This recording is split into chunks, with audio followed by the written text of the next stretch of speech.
Hola clase, it is martes, el 25 de octubre, 2022. Actually, I'm making this on Monday, but we are home from Matthew's wisdom teeth removal. Everything went great. He was pretty funny, but as expected, the things he said, not appropriate to share. So a few of you sent me some messages, just thinking of him, kind of thoughts. Thank you very much. That was very kind. He's doing well. So here is what you are going to do today. First of all, remember that the work from Monday and the work from today are both due when you come to class on Thursday. I will be back on miércoles, Wednesday, so I can answer any questions you might have. But those things are expected to be done when you come to class on the 27th, or you will receive 0 credit for those. If you are absent on Monday, the 24th, which at the time of this recording, I haven't seen the attendance list yet. So if you were absent on the 24th, on the 24th, you want to make sure that you do that lesson first because it has some help for you that will help you with today's lesson. So after you're done watching this video, you are going to listen to the Spanish subject pronouns song. This is a different one.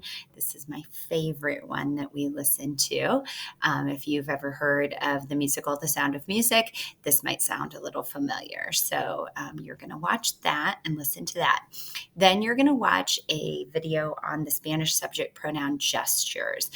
We are going to work on these gestures, so you want to practice them. It's just another way for those people who are kinesthetic learners, people that learn through movement. Another way for you to learn those subject pronouns and their meanings. I will tell you in this video toward the end, they talk about if you are non-gender specific, the pronoun you can use. I will be honest with you, I do not use that very often in our class. I'm not opposed to it. It's just not one that you see real often. I think its prevalence is going to become more as we move forward in time, but it is not one that you need to know for the test. We will focus on using él and ella for the singular, he and she, and ellos and ellas for the plural, masculine or group, and then all female. So that is in that video, just so you know.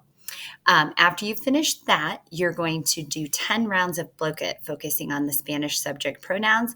Just click this link and it'll take you out to where you need to practice that bloquet. Once you finish 10 rounds, it will log that, and then you can go ahead and move on. And then the last thing you're going to do is you are going to create visuals for each of the 10 Spanish subject pronouns that we're working on. So you're going to need your regular Spanish notebook, just head of page visuals for the Spanish subject pronouns, and then you're going to make a table or a chart, whichever you want to call it, that looks similar to this. Just divide your piece of paper in half, label one side singular, one side plural, and then you're going to have yo is I, tú is you or informal. Make sure you include that accent mark. Without the accent mark, remember that changes the meaning of the word. El con acento, remember, make sure you have that accent mark or it changes the meaning of the word. El with an accent is he, ella is she, and usted or UD period, the abbreviation is you formally. Then nosotros, we masculine or masculine and feminine.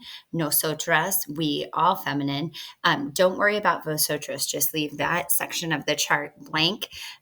Remember that tú in all of the Spanish-speaking countries except Spain does not match up plurally with vosotros. It actually matches up with ustedes.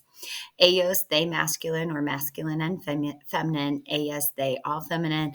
And then ustedes, UDS is the abbreviation, you all used for the plural of tú and usted. So once you have that chart made, you are then going to add pictures that represent each of the subject pronouns. You can use clip art images, but since I want this drawn in your notebook, I would say it's easier just to hand draw them. If you want to find images, print them out and glue them into your notebook, that is fine. But remember, this is due Thursday when you come to class. So just as an example, if this were part of my chart, yo, which is I, and the girl is pointing to herself like I. So that would work. You can do drawings that are similar to the gestures that you learn in the song, just anything that's going to help your brain make a connection between the Spanish pronoun, subject pronoun, the English subject pronoun, and then that visual will help your brain connect. I will check your notebook on Thursday, October 27th. If it is done before that and we have time in class, I will check it then, but definitely on the 27th, I'll be checking to give you credit for that.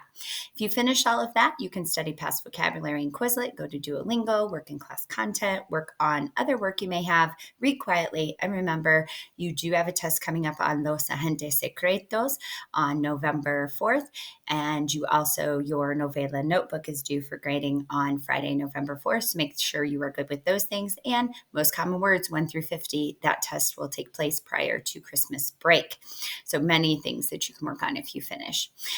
Your grades are going to go into PowerSchool as 2 separate grades. They're already in there as far as like the points for the assignment. Obviously, there are no grades because you haven't done them yet, but 20 points for the Blocate and 30 for the subject pronoun visuals for your notes. If you have any questions or need my help, make sure you send me a message. I will be back in Miércoles. I'll be excited to see you. I miss you, students. Adios.